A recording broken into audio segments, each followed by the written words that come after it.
from the hips. Back tonight as our guest is Sharubin Paspati. He'll be joining our regulars, Rohit, Tarun, and myself.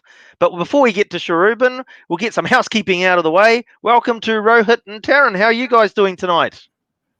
Very well, very well. That's good. That's good. That's great to hear. So, Rohit, what can you tell us about what's happened this week in history? Picked up a few interesting articles and so forth this week. So let's start with 2018, Afghanistan making their much anticipated test debut. However, unfortunately for them, they got smashed by the world's #1 test team at the time, being India.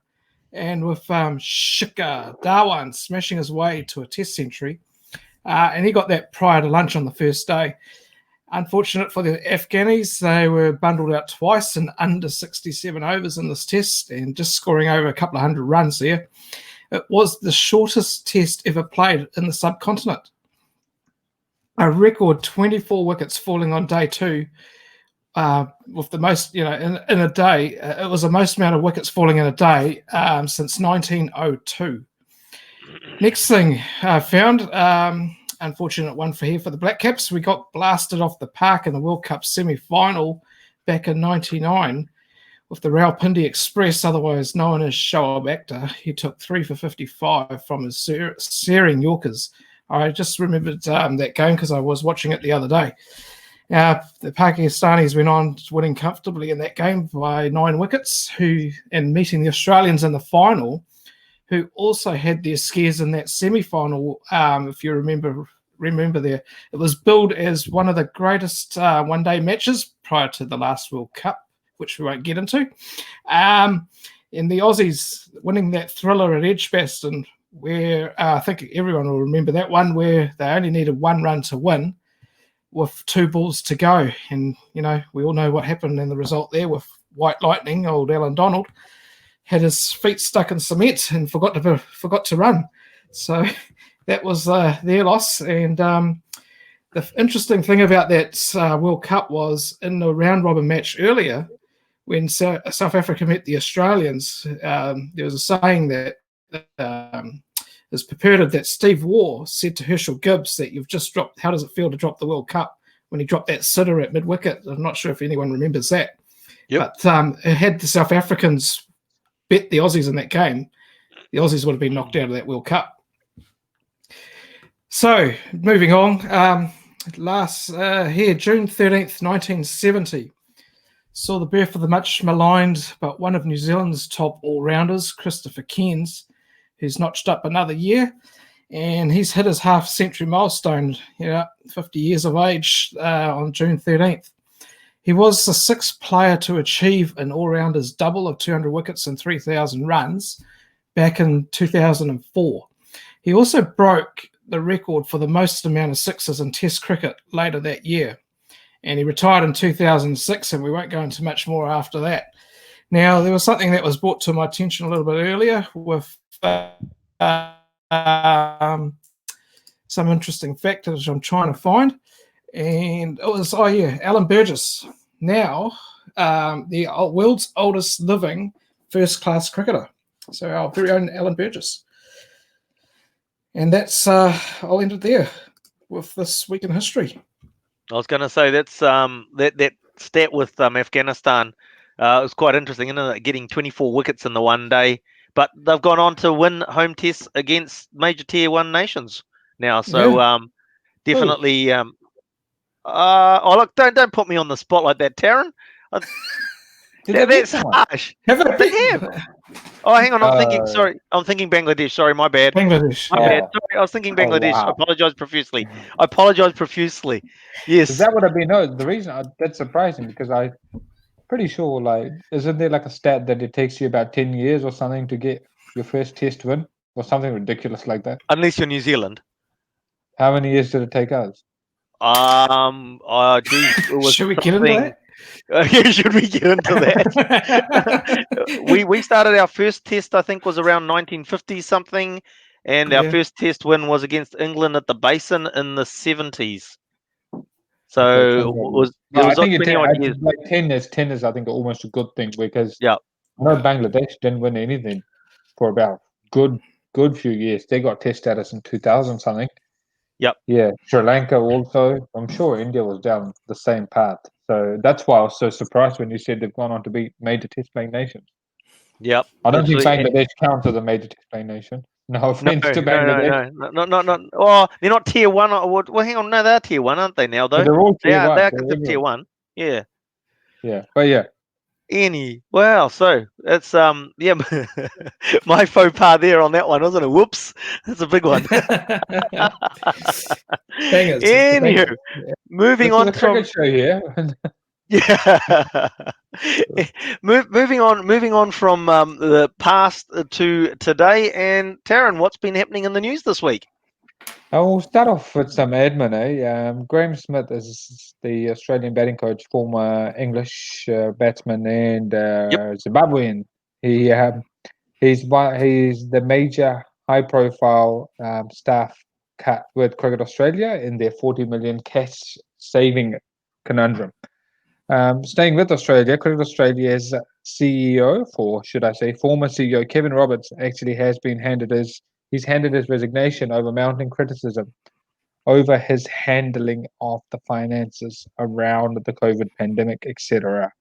He was appointed as a successor to James Sutherland after James Sutherland's 17-year tenure, and Kevin Roberts did or have 18 months left on his contract. So surprising, interesting. He oversaw Newland's fiasco. So yeah, to me it's surprising, but then look, it's nothing surprising in Australia as he becomes the third CEO of a major Australian sport to follow Todd Greenberg of NRL and Raelene Castle of Rugby Australia.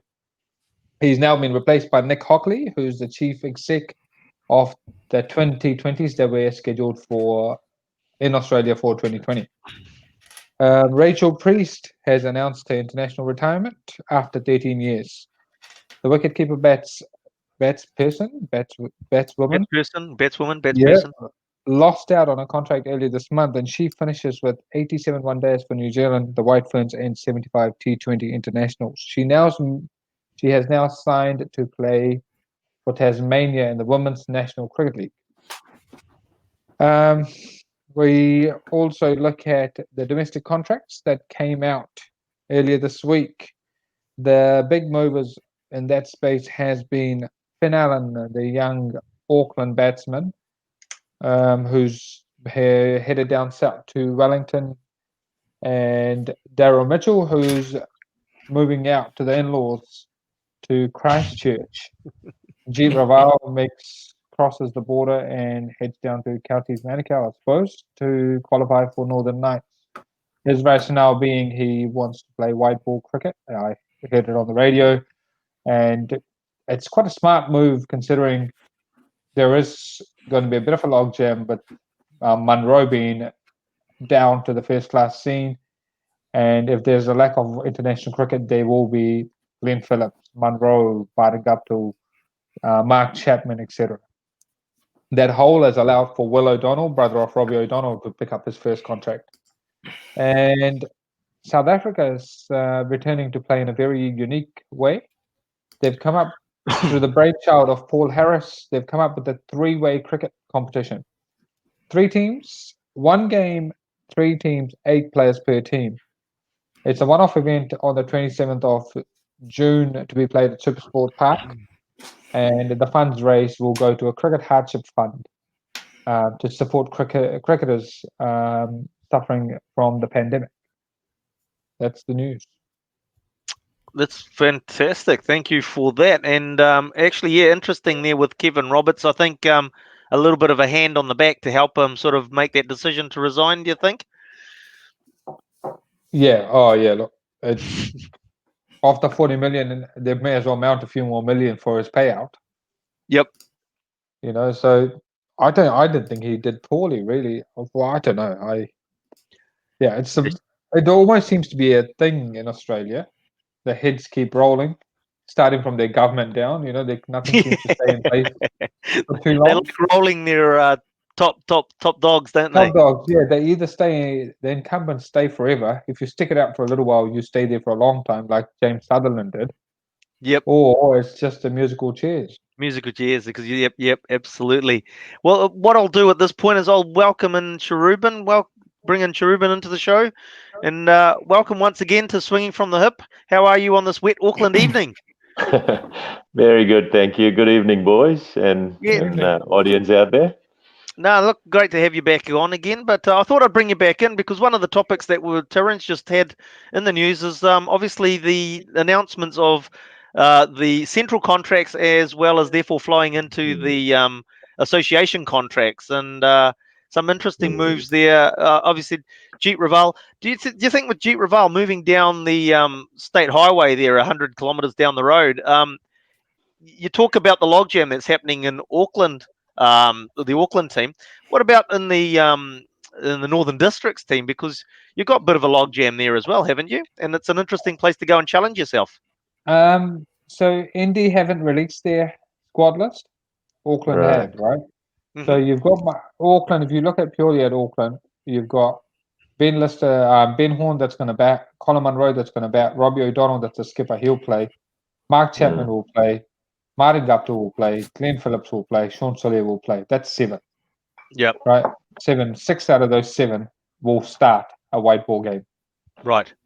So it makes it quite tough. And then a lot of them are black caps or to be black caps trying to push for certain spots in the New Zealand program, which will mean they'll be pushing each other hard to hold on to their top order spots, making things hard for Jeet, I suppose. Indy haven't named it. Daniel Flynn has retired. Right. Okay. Dean Brownlee was carrying a couple of nickels last year, so we don't know. And I mean, he's roughly my age, so he may have a year or two left, right? So they will need that experience, and I think if you look at some of the muscle that they carry in Tim Seifert and Brett Hampton and all those lads, it'll be somebody like Jeet will probably fit it nicely with his calm demeanor and kind Solid. of Around. yeah, someone who they can bat around. Yep. Something that Flinney and Brownlee have done for years.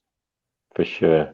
And Yeah, to I be, think with I'll just finish with, by saying, if you want to get back into the Black Caps, it's not Indy's probably a good spot because they've got 7 or 8 contracted Black Caps there, and what better way than to be very close to Kane Williamson if you want to get back in the side. It's You know, smart, like yeah. there's 8 of them. There's True. 8 of them playing for Indy, and they are likely to play the odd game here and there, and they'll get the feedback loop will be so much shorter to hear that wow, Jeet's doing fantastically well, you know, or whatever that might be. It will work in your way if things work well. Look, absolutely. I think the fact that the guy that retired, not Brown, because Brownlee might still Flinney. play. Yeah, Flinney. Flinney. It's almost like a ready-made replacement is Jeet. I mean, Jeet's played international, but and so has Flinney actually, hasn't he? So has He was Flinney, pretty good, at the start. So I think it's a good move from Jeet, and also it's good to move once in a while to get your blood going. You know, it's because you go somewhere else, you got to prove yourself again. So I think it's challenging, and that's what you need. You need a challenge for some of these guys who keep playing year after year. So no, I like it. I think Jeet will go really well. So we got a regular in the old chat room there asking the question: doesn't Auckland need someone to bat around as well? I mean, you've mentioned a lot of stars there that obviously, let's say, hit the ball. Do they need someone to bat around as well? Martin Gupta. Martin Gupta is the guy. If you look at how Martin bats, people think Martin Gupta hits from ball 1, but he doesn't. He takes his time. He is a very traditional batter who bats and then he goes. So Martin Gupta is the guy. It's the second 100 that comes quicker, isn't it? Yeah. And then you've got Sean. Yeah, and Solia is similar. When you play on a postage stamp, you probably don't need anyone to bat around. You all just go, and you trust that 2 people will come off because it is a postage stamp. That's and there's so many batters. Yes. And then in terms of we talked pre-show, my disappointment in seeing Finn Allen go further down the motorway and take that that famous Auckland to Wellington trip, and end up signing for Wellington. And I sort of think it's a bit of a surprise for me, being an Aces fan. Completely off point, but how can you get lost or need directions going to Wellington from Auckland?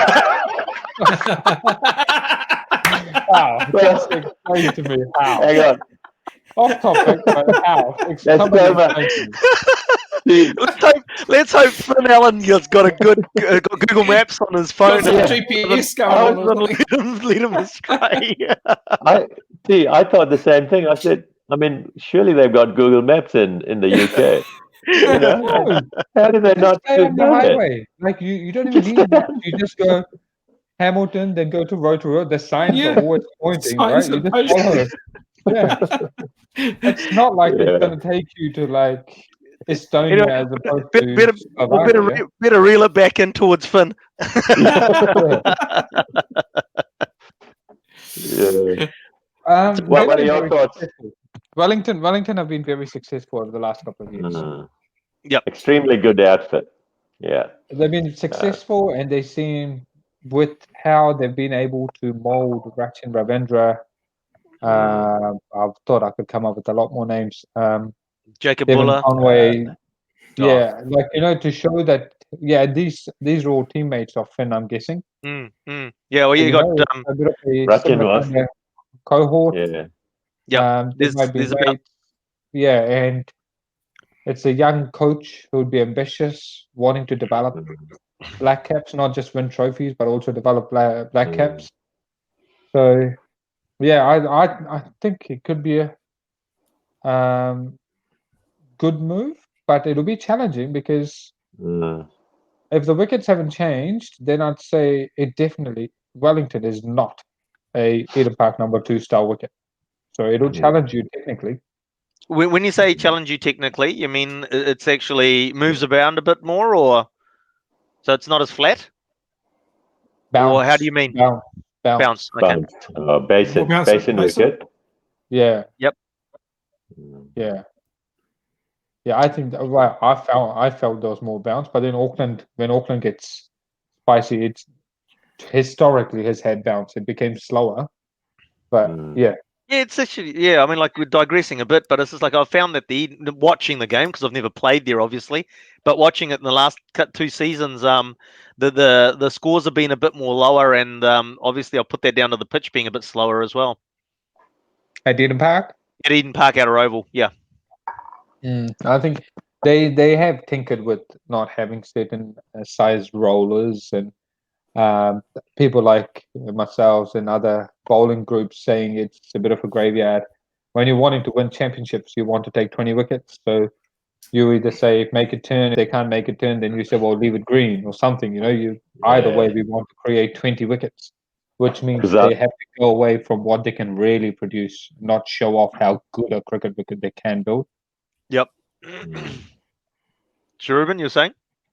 Yeah, no, look, I was going to say it's no use having a flat wicket where in a 4-day game you can't get a result, So, I absolutely, I think wickets need to be challenging, and it's got to challenge ball and bat, and almost. Do you think? Do you think with the number 2 that they've sort of erred on the flatter side, thinking that they want to get the crowds in for the Super Smash and get scores over, the 240s, 250s that we've sometimes seen on the Eden Park Outer Oval? So they've just made it a flat pitch so that the ball can end up in the mobile more often. Oh yeah, but they're very skilled. Those guys that work as ground staff are very skilled, man. Extremely Those guys they know their grass. Extremely good. Yes, they can manipulate it as they wish. Yep. And that's part of the reason why Auckland club cricket has such good grounds and good pitches, because these guys actually contract out, and I've got to give a plug out to Dean Bartlett, because he has pushed for these wickets to get better, and being on the groundsman, and he makes a big deal of people that produce a good wicket, and I know that that's definitely one of the reasons why it's so enjoyable to coach club cricket in Auckland because the wickets are good everywhere, just about. You know. Do you think so just for the uneducated out there, Dean Bartlett is Oh, The Dean Bartlett's. competitions manager, or he's the Yeah. probably 2IC to Ian Laxton at Auckland Cricket Association. Yeah, right? and Okay. he's in former charge first of. class player, played for a couple of years, played New Zealand 19s.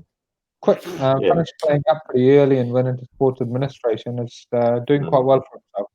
Doing How would very they well. compare? How would they compare to club grounds around the other parts of the country? Auckland top of the line. Yeah, much Auckland better. top, Yeah. but you can't compete with Napier.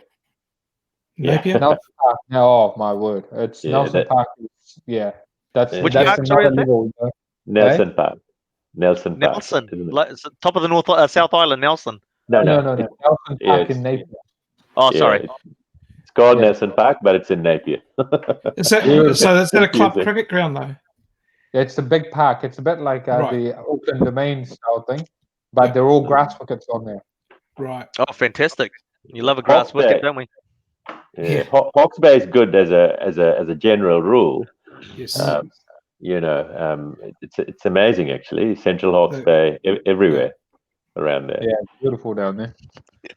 So we're just getting a bit of information coming in on the wire thank you from Stephen Noblo telling us that Dean is now the community cricket manager. So he's got a new official title he's got there. an upgrade. Yeah, he's got an He's got upgrade. an upgrade. He's got an upgrade.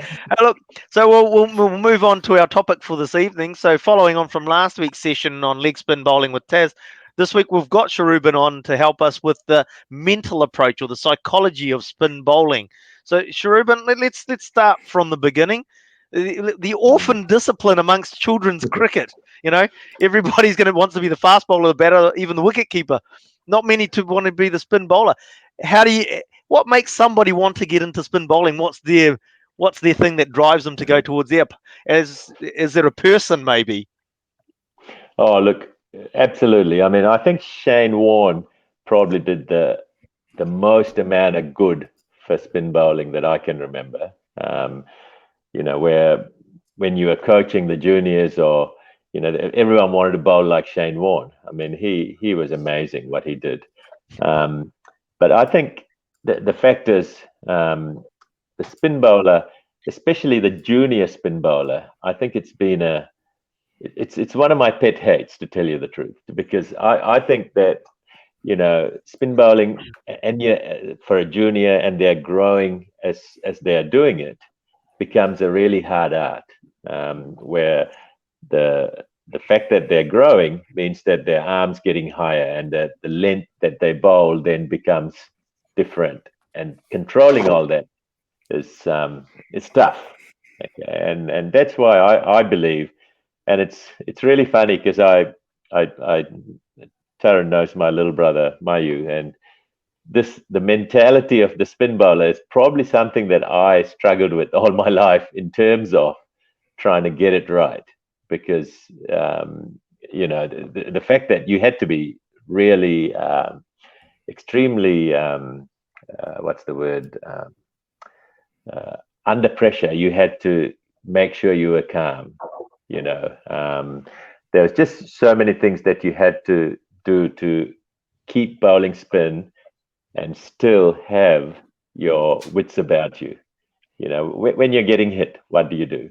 And there's so many things that you don't know what you should do. Like for years, I used to think about, what pace do you bowl? You know, what is the pace that I should bowl? Should I bowl like Shane Warne? Should I bowl like Kumble? Should I bowl, you know, what's the and the answers generally come from, you know, generally comes from within. But the thing is, you need good coaches to get that through to you. And you know, the pacey bowl is a classic, where there's actually, most people have a natural speed depending on your height. Here you go, Shehan Huri. He's a classic. I actually had something to do with him. Oh, here you go. And he's one that extremely talented leg spinner. Actually, was in the Auckland age group. Yeah, there you go. And he agrees with it. And because he actually bowled a really good leg spinner, then couldn't quite get the length right as he grew.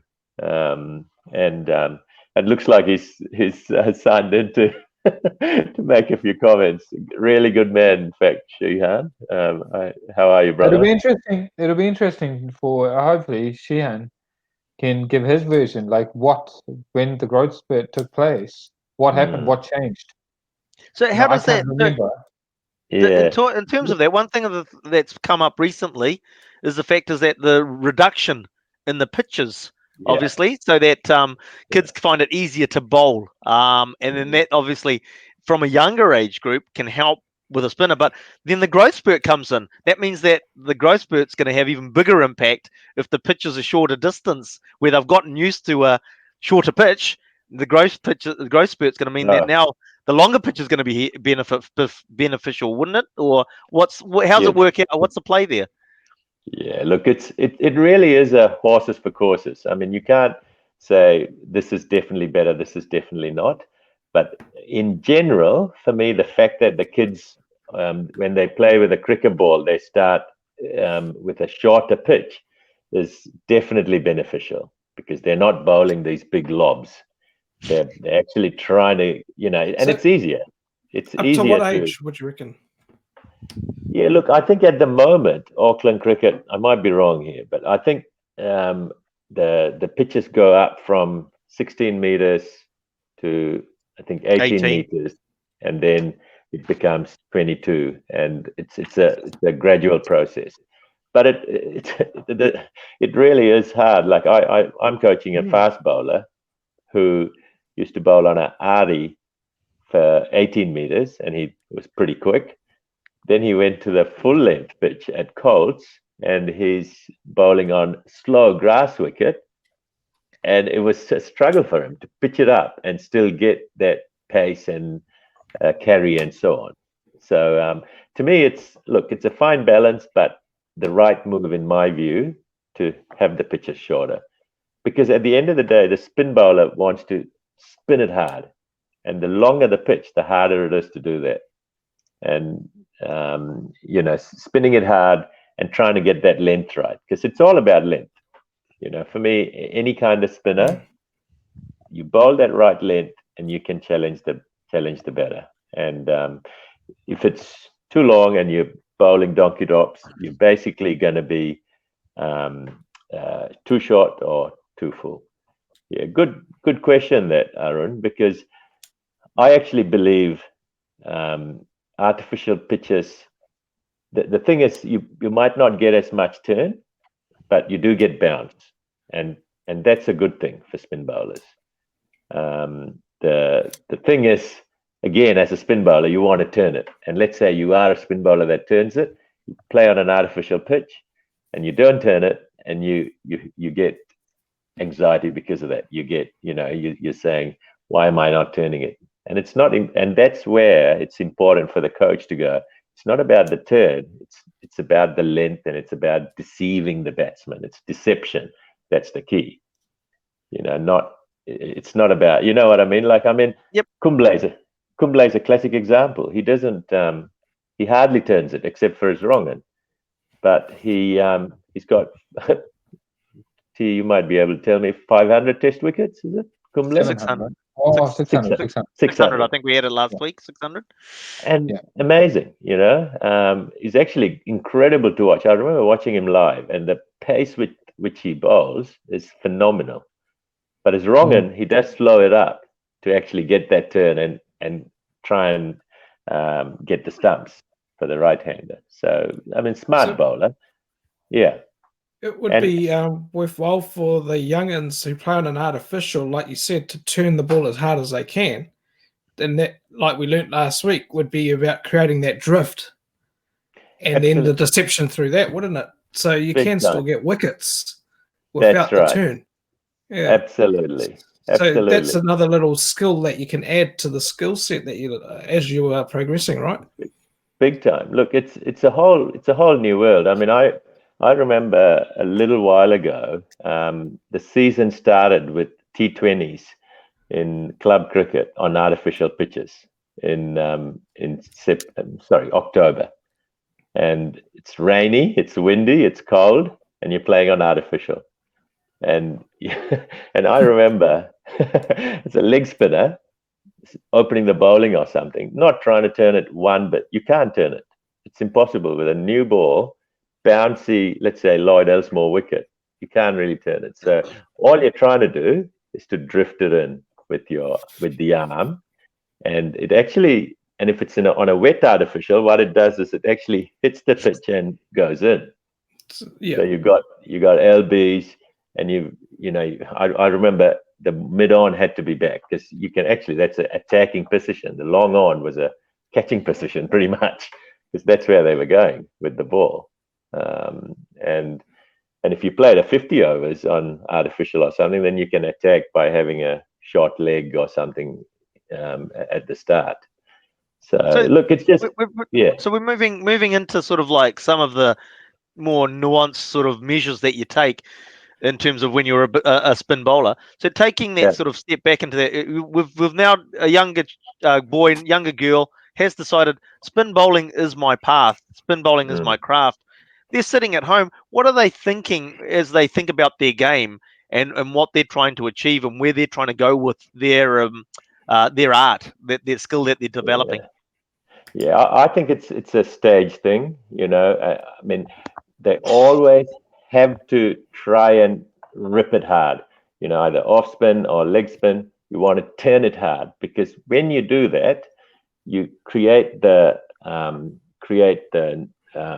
what's required for the drift, either out with the off spin, or the drift in with the leg spin. And obviously bowling from the right end helps, with the wind factors considered. If someone's listening, for instance, a spin bowler should always really bowl into the wind, because that's where most of the deception happens. So basically what you're thinking about leading up or to the weekend, to your Saturday game, is the fact is that, okay, what are the conditions what are the possible conditions, what would I need to do in those conditions, and all the sort of external forces that you can't control, and what you can do to try and mitigate them or to use them to your advantage. Would that be a fair assumption of what you're saying? For sure. And having a strong action, I think. A strong action, i.e. good, strong front arm, good follow through, which, even in windy conditions, you can use the wind rather than, be scared of it. Yeah, that's it. Oh, yeah. Shihad's gone hard. Yeah, look, I mean, I was going to bring up what he's got there. I'll read it out so our people that are on podcast can see it. So you think you're bowling exactly the same length of stride or length of stride changes. You need someone to at least notice or be aware of it. I feel we all had to learn on the job. Leg spin is the most unforgiving thing. The leg spin culture and the points of reference are growing locally with you boys, and the success of Ish, etc., is generally quite isolated role. So that's just so that our podcast people can and see the comments coming up. But it's sort of the fair summation of sort of like putting in a nutshell what you've been talking about just now. That's right. Look, the thing is, Sheehan found other things to do in life, and he gave cricket up reasonably early. I think he probably could make a comeback, Sheehan, if you're still listening, brother. But I think he didn't quite get the success that he wanted when he did play the Premier Cricket and so on.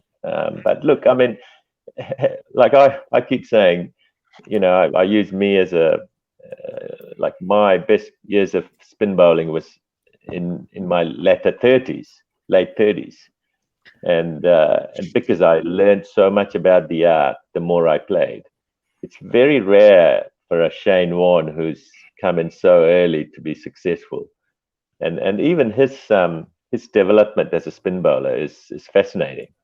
Alan Border having so much faith in Shane Warne actually helped. Yes. Look, Steve Taylor's commented too. He's a good mate of mine from Tasmania, and the artificial to turf is a tough transition. Because the fact that on artificial you get a lot of natural pace, but on the turf you've got to probably get your length up a little bit more to make sure that you are on the front foot. If you bowl the same length, you'd probably be kind of short, because it's slower. Yeah, I mean, I remember in Dunedin when I played club cricket, they used to play on artificial. I'm not sure what happens now, but they used to play on artificial to Christmas. So you had to be able to bowl pretty well on artificial wickets. Doesn't matter what sort of bowler you are. And then almost retrained to bowl on grass later on, but the main point is, as a spin bowler, mindset, you've got to be resilient. You've got to be able to be tough and grind through those times and know when to attack. As a spin bowler, you want to get wickets all the time, but I loved what T said last week. T20 is such a popular version of the game, and it's getting bigger and bigger. Oh, here we go. That's from Aaron. And you need to get out of that over if you've been hit for a few boundaries. But if you've got a few dots, you can attack.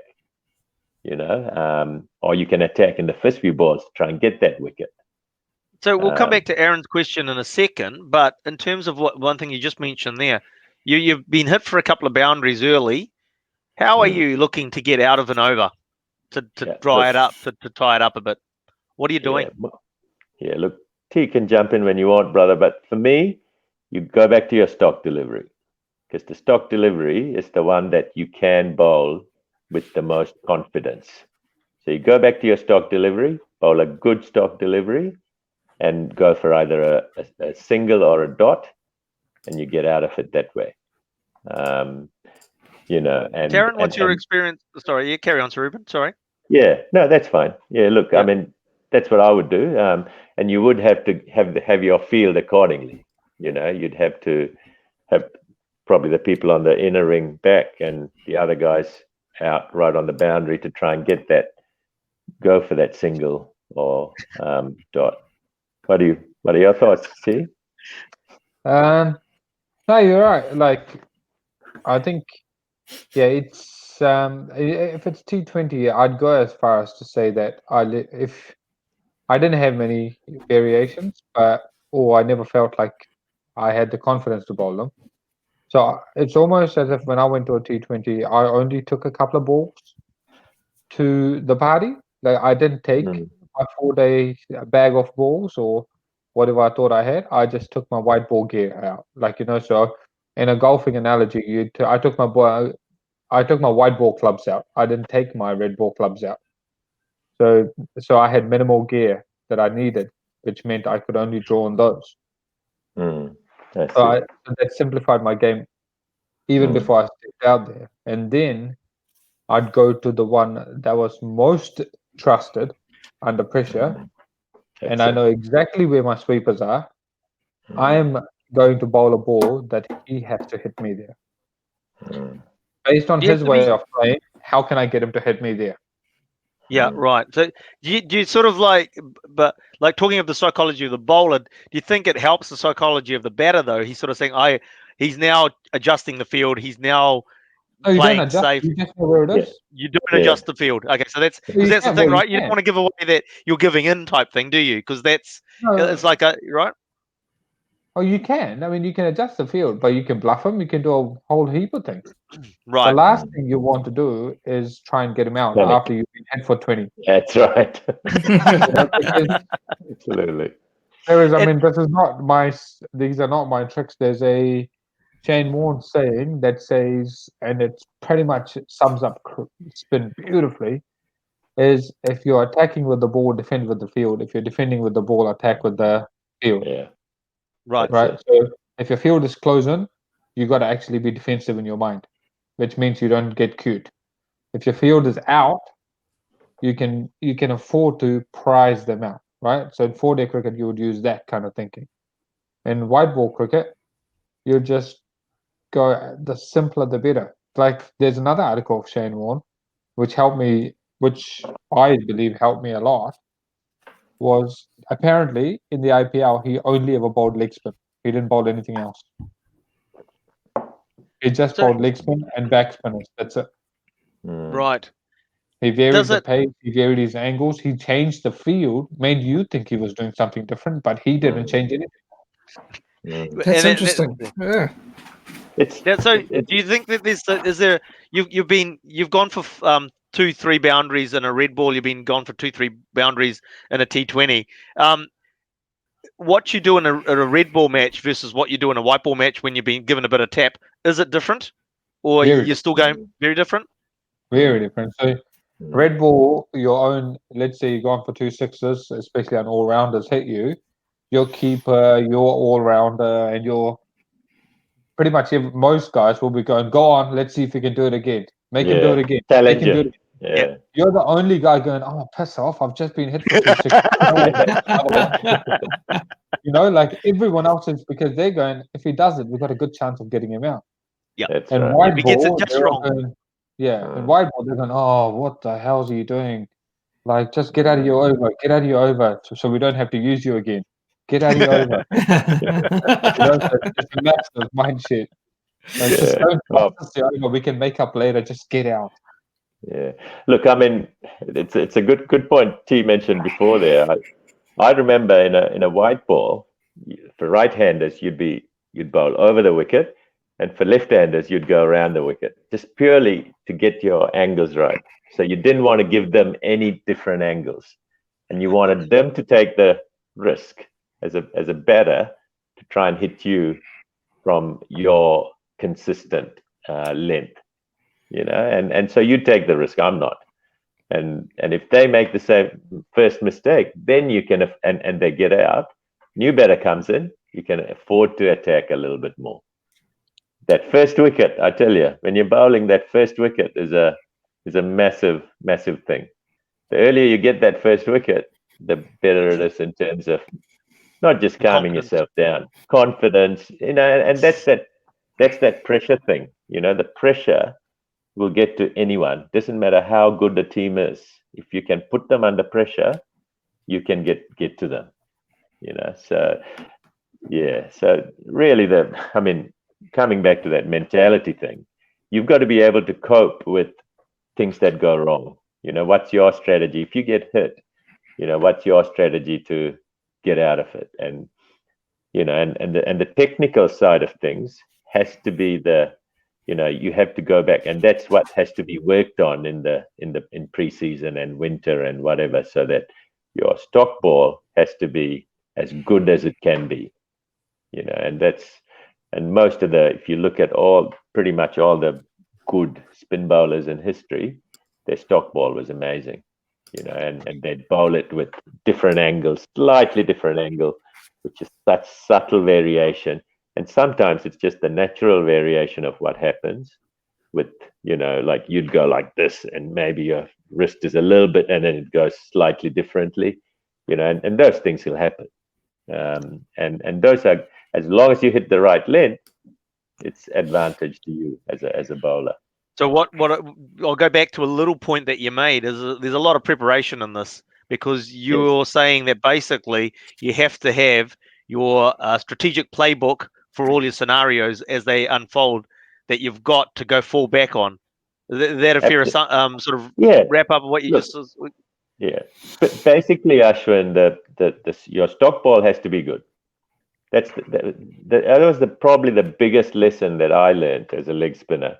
You can have all the variety you want, and you could use it when you want, but really your stock ball was key, because how good your stock ball was is generally how good you're going to be as a leggy or offie or left arm spinner or any other spin bowling disciplines. I couldn't agree with you more. I honestly, if you had a good leg spinner, like a good leg spin, the ball itself, not the spinner, but the ball. If you have your leggy down packed, you can have 4 to 6 different variations out of it. Just one ball. Wow. I agree. Okay. And I it is agree. quite possibly the hardest thing to bowl. It's easy with a little bit of practice and understanding. If you understand the science behind it, it's easy to bowl a wrong one. Easy to bowl a flipper, backspinner, zooter, whatever name you want to give it. Very Karen easy. ball. Yeah. You can even bowl I left don't- arm straight hands if you like. But getting the leg spinner to land as you want on cue, being woken up at 3 a.m. and say bowl now, and to be able to do that, if you get that, man, it's money. You're talking serious money. Completely agree. And look, what Steve Taylor's brought up there is on the money too. And I think we spoke about this a bit before the show, in terms of the support you get from the captain and also the coach. But really, the coach can do things from before the game and strategy wise, but it's really the captain. And the captain has to understand spin bowling and how the spin bowler's mind works and so on. For Okay. So how does the captain support the spin bowler? What sort of things does he do that's different for a spin bowler, an off spinner, a leg spinner, and for a fast bowler? What is he doing that's different? Well, first thing is when to attack and when to defend. You've got to know that. You know what are the Okay, times what's to attack? attack then? Okay, tell a common man, what does attack look like? When you, let's say Ashwin is walking with his kid down Cornwall Park, there's a game of cricket going on. What looks like attack? How does he know when Who's attacking? Yeah. attacking, when he's attacking or when he's defending? What does it look like? Yeah, for sure. Look, I mean, I'm a big one on perception. The perception of, and you can do it through the field, but you've got to really read the pitch. That's part of the, if it's turning, you can have No, you're the talking about the keeper. captain, right? You're talking about the Pardon? captain. No, here you're talking about like the captain, so that you're The saying captain. needs to know, right? So you're saying the captain has to read the pitch. The captain, well, but before the game, the coach, captain, sit down and figure out how we can do this, and that's the main conversation you should be having. At drinks break, at lunchtime, whatever it is. Is it changing? Is it still the same? Can we still play? How are we going to play this? All of those sort of things, and also knowing your player. Knowing your spin bowler. Can he deliver with this situation, with this pitch, for instance? Yeah. And having that faith, and I think that's where Shane Warne. You look at Border, Taylor, who was the other one that captain? Steve I think Waugh. Michael, Steve Waugh, Steve Waugh, Ricky Ponting. So those are the four, and to me, those are all ultra.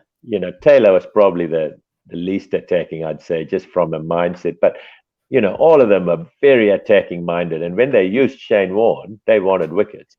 And at times he would bowl from one end all day on the fourth or fifth day. But they always look for wickets. That's attacking.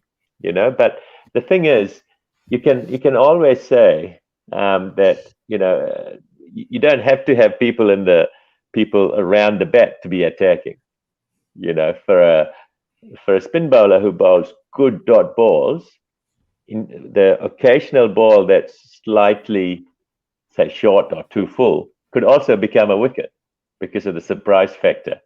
But definitely for me, the captain has to have the right mindset in terms of backing your spin bowler and having the right fields for him. Okay, so Taryn's you're the skipper, Sharubin. Taryn's coming. You've brought Taryn on to bowl as leg spinners. What's the attacking field that you're setting for him? Okay, so first thing is, let's say with T, if his stock delivery is on a good length, but maybe slightly short of a good length, to start off, you might want to start off with some sweepers, just till he gets his length. I mean, interesting. Let's say at the moment with Grafton, we've got a very talented leg spinner, Carl de Beer.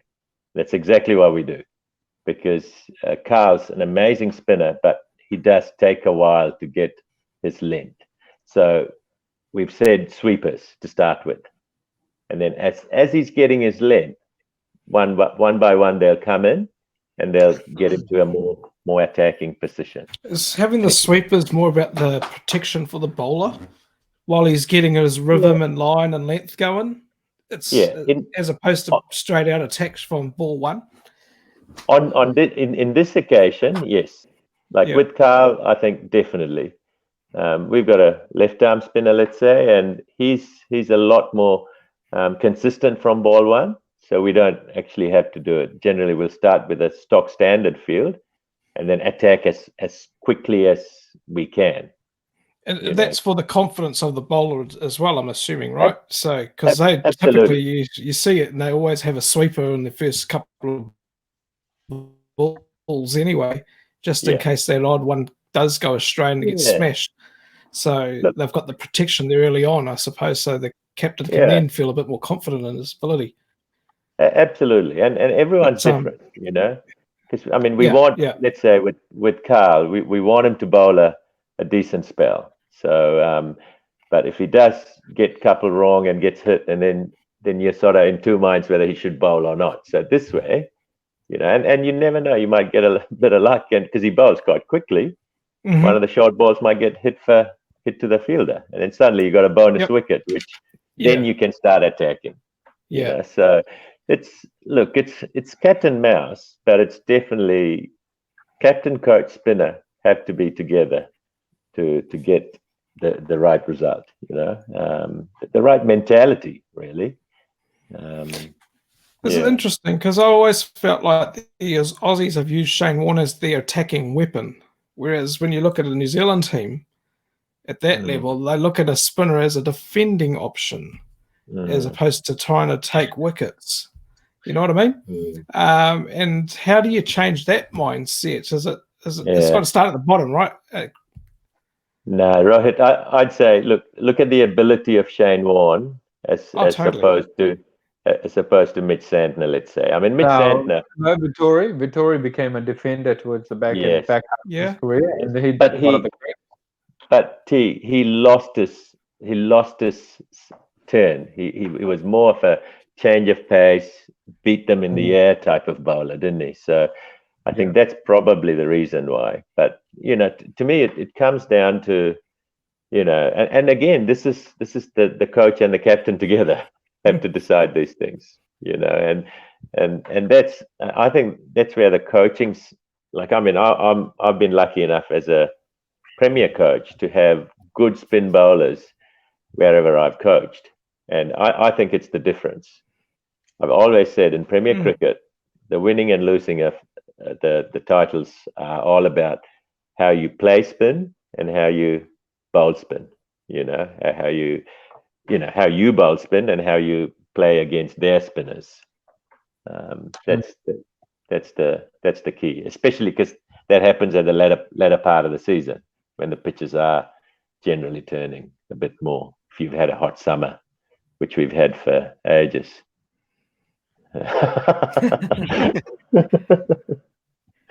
Look, he was one that went by the wayside too quickly, old Mr. Hoori. He had a lot of skill and a lot of talent, and his stock delivery, leg spinner, was a classic.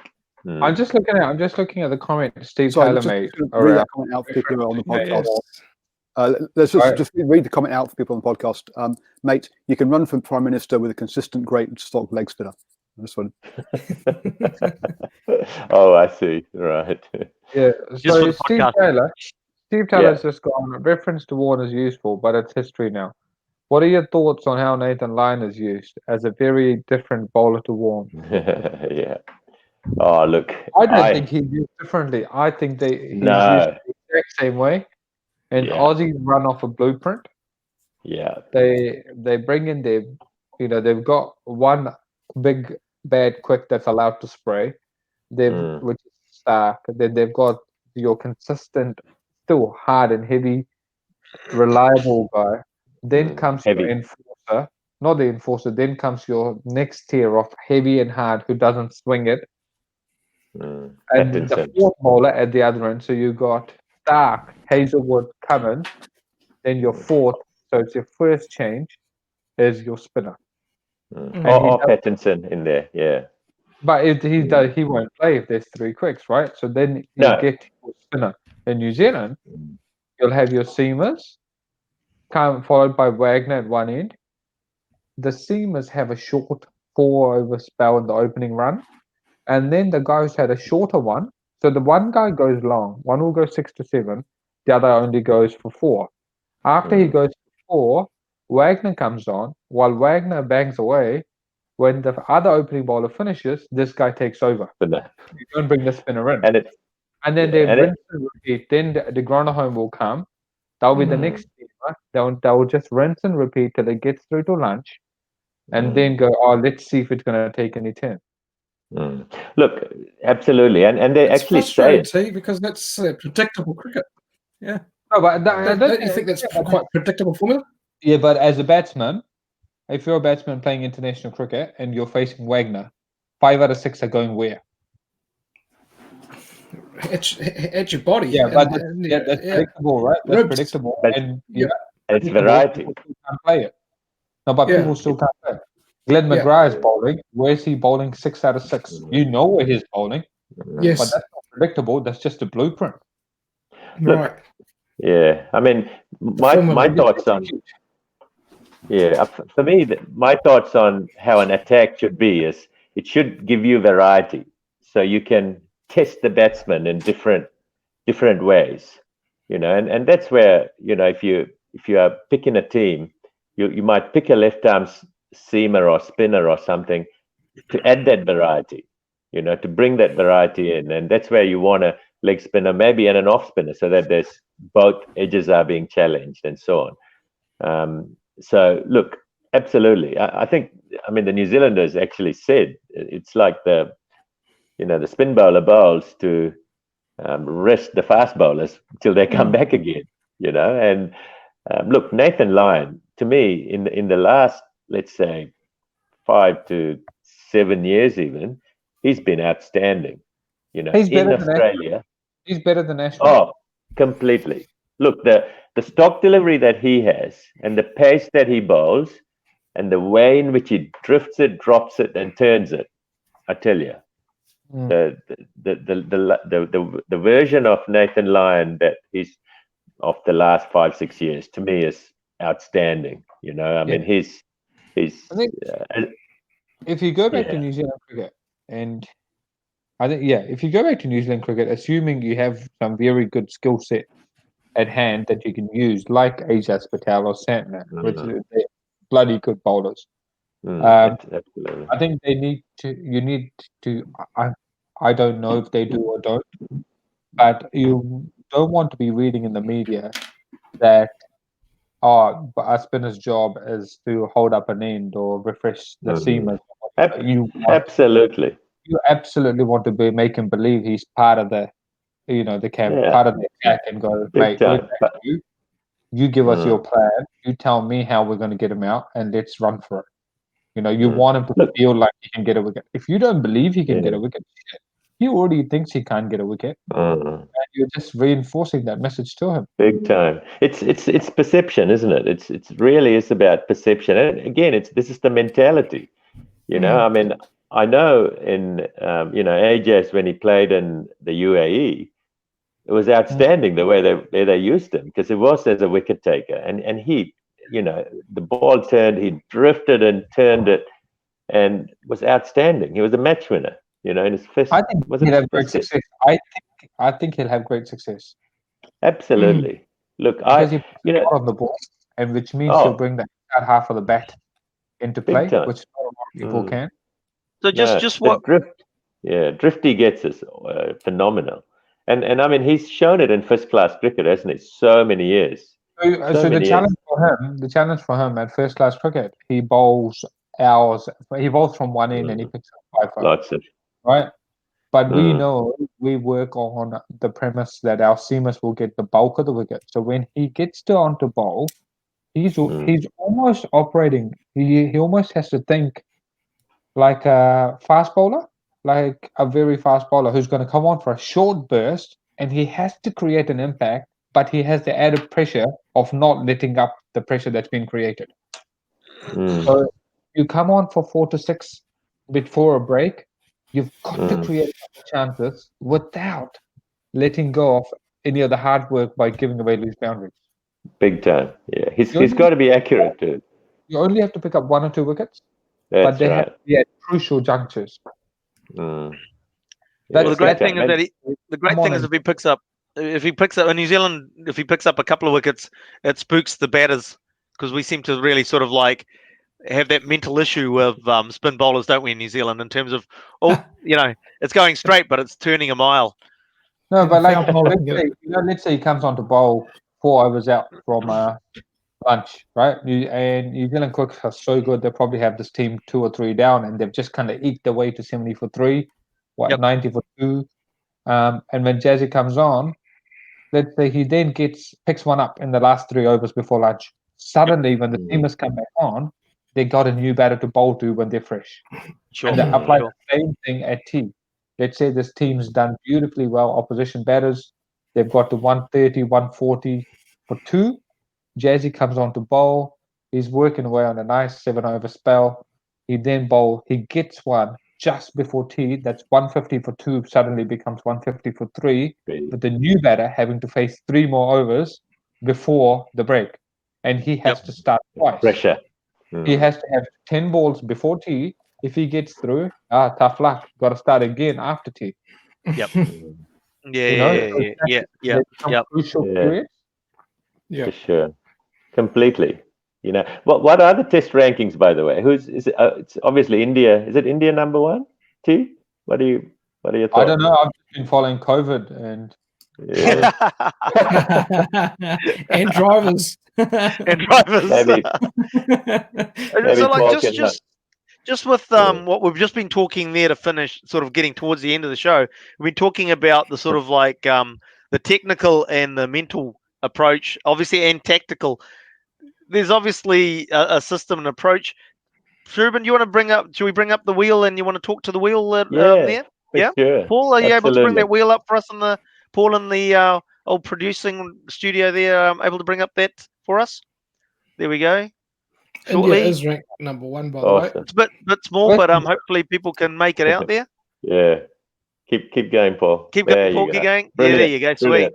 Fantastic. Yeah, look, and to me, this is something that, as a coach, you want to have something like this in the back of your mind and try and make sure that this is where you're improving your player at most junctures, and I think it's actually, like I definitely as a coach use this kind of thing very much. Every session you want to try and improve 1 or 2 of those quadrants, and as you and I think for juniors it's even more important to have that mental, emotional one, the coping strategies that they can have in terms of it's what part did they play to try and improve themselves. And really, for that to happen, you want the other 3 to be in pretty good shape. So it really works really well, this particular wheel, with the way in which someone improves, and definitely the mental, emotional, coping side of things to be almost pretty important, or almost most important for me, to try and get that young spin bowler, or reasonably young spin bowler, to get to his potential as they get older. But keep working on, let's say, technical, physical. They can work on it in off season, pre-season, to get your skill level and your conditioning right. And the tactical, obviously, that depends on the captain and the coach. So the mental, emotional, how can you cope when I think it's both ways. When things are not going well, and you come out of it and you're still positive about what you've done, what your processes have been, and if it goes well, why did it go well? Did you bowl really well, or were you lucky, or whatever it is, being objective about it.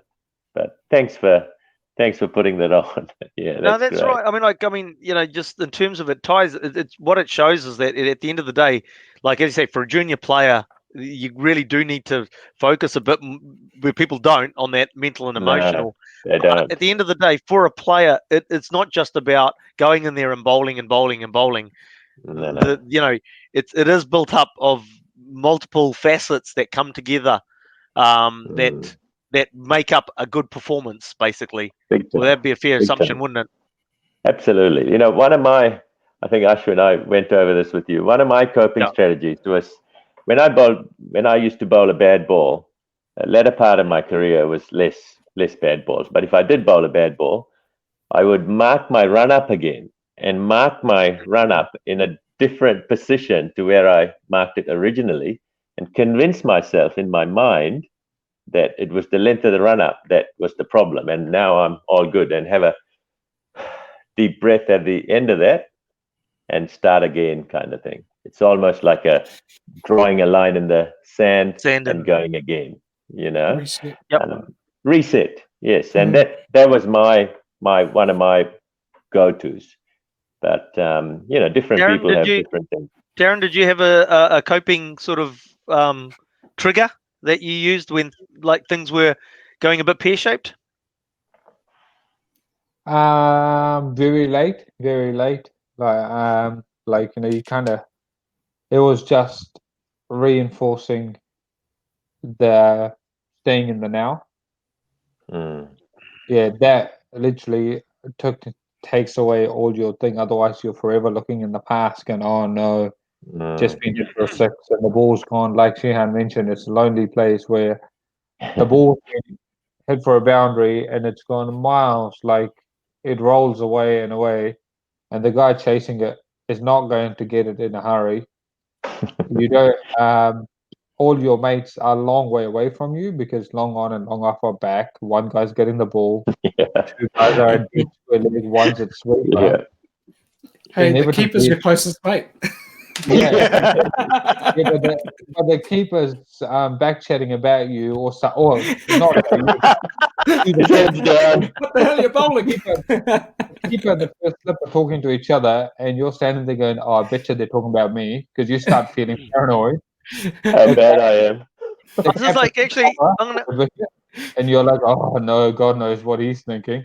It becomes quite a long wait, and I think that's when you go, "Oh well, that's happened." Flush the dunny, move on. I didn't really. Yeah, I couldn't flush it. I never got into that, but staying in the moment, right? Staying in the moment's really good. What's that one that Ruben we talked about? I think the other day. I can't remember whether you did it or whether we said somebody else did it. Was the fact is that they didn't look at the ball going to the boundary. They just go back and mark them, run up again, or walk back towards their mark or whatever. Yeah, it was me. Yeah, I knew it was going to the boundary, so you just go back and not even think about it. You almost try and erase it from your mind. And I mean, the thing that I believe is working on things like that actually can be beneficial for your life, because good things happen in your life, bad things happen in your life, and you've just got to compartmentalize it and try and move on if you can. And I think the cricketers that keep in the game are able to do those things really well. I actually read a stat because years ago we were coached by Paul Jarvis, an Englishman who very, very good player and a good coach too, actually. And he said that let's say the batsman hits you for a boundary. His thought process is, I'm on top. So Scott Curtis has just said, good on you for tuning in, Scotty boy. Old Waitakere fast bowler, kind of like that six you hit me for, Tarun. Do you remember that too? Yeah, I remember.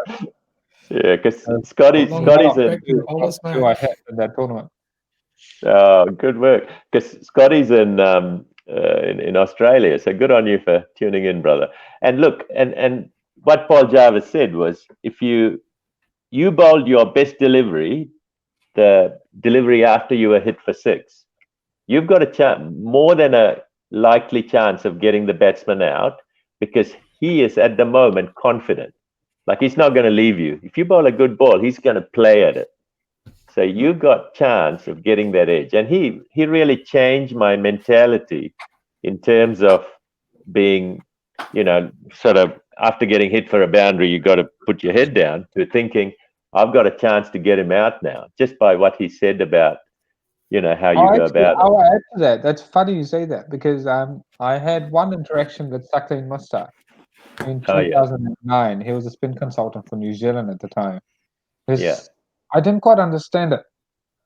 I got it, but it was all about like quite what's the word here, spiritual and that kind of stuff. And one of the things I took away from that conversation or that meeting was, he said, "Oh, when a batsman hits you for a boundary or 4, 6, or plays a good shot against you, don't look down, don't just keep looking at him. Just keep staring at him. Just keep looking back at him." And I was wondering why. And he goes, "Because you know why? When he hits you for a boundary, he has positive energy.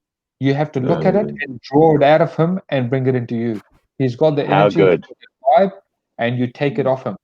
It's Kung Fu Panda. Harness the chi. Yeah. I don't know. We're still going through the Peppa Pig stuff, so. And wildcrats for us. Good work. Hey guys, I'm going to sort of just start winding it up here a bit. Just one thing for our people listening on the podcast. We just put up a performance wheel with quadrants on it. That's what Sharubin was referring to before. So I'm going to put that in the comment section when I get a chance a bit later, so that you can go back and see in the comment section the performance wheel. It's got quadrants of technical, physical, tactical, and mental parts of the game, so you can see that. Just in terms of a question that came up before, who's the number 1 test ranked side at the moment? Anybody want to have another guess? India. India.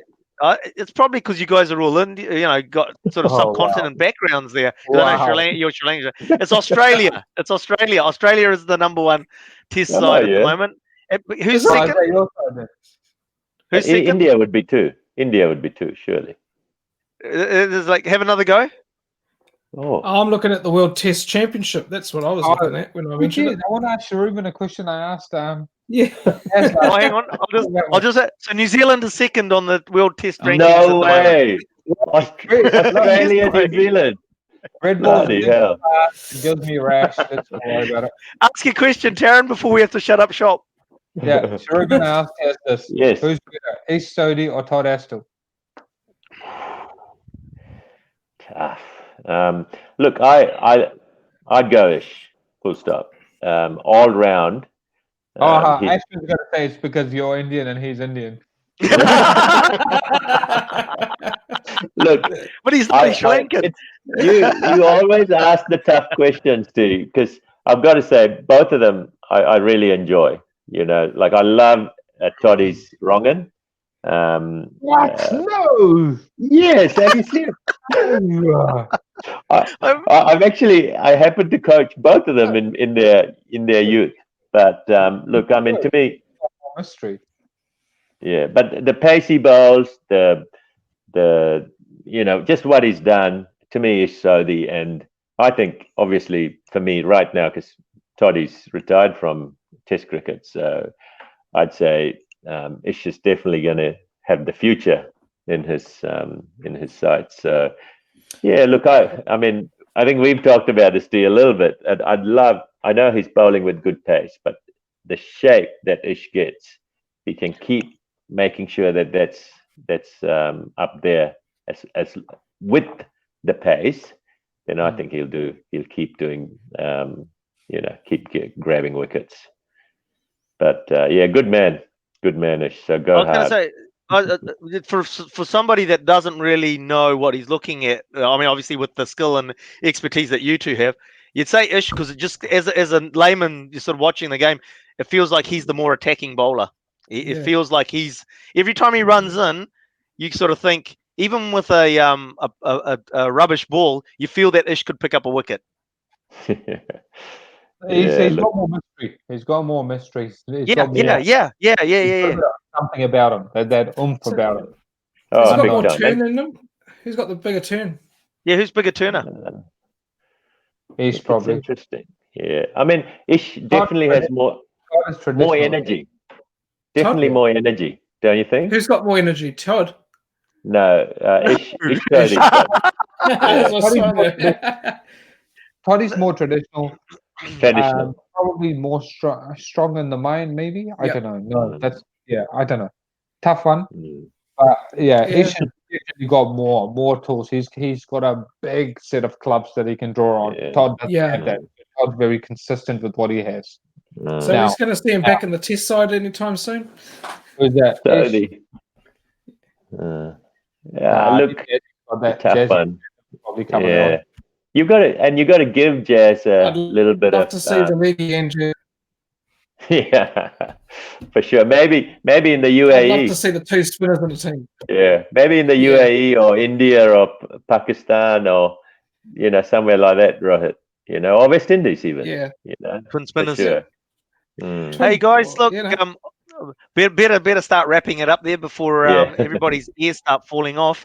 So, hey, look, once again, Sharubin, thanks for joining us today on the show, and obviously we My really pleasure. look forward to having you again on again. We've got another couple of ideas for shows that we've got with Sharubin that we've got coming up. Yeah. So we look forward to having him back on the show. Rohit, Tarun, awesome having you guys as always on the show. Just to let you know, so Pleasure. Australia's got 116 points in the ratings. New Zealand has 115, and India has 114, and the rest is Bloody daylight. hell. So just so you're aware. Fantastic. And everybody out there in the chat rooms, awesome. Thank you very much for the questions and the comments today, whether on YouTube, you're on Facebook. Also, keep listening to New Zealand Sport Radio during the week. Obviously, we've got Swinging from the Hip on Thursday nights. We've got the Super Rugby Aotearoa review shows, preview shows, and the Monday night Driving More show.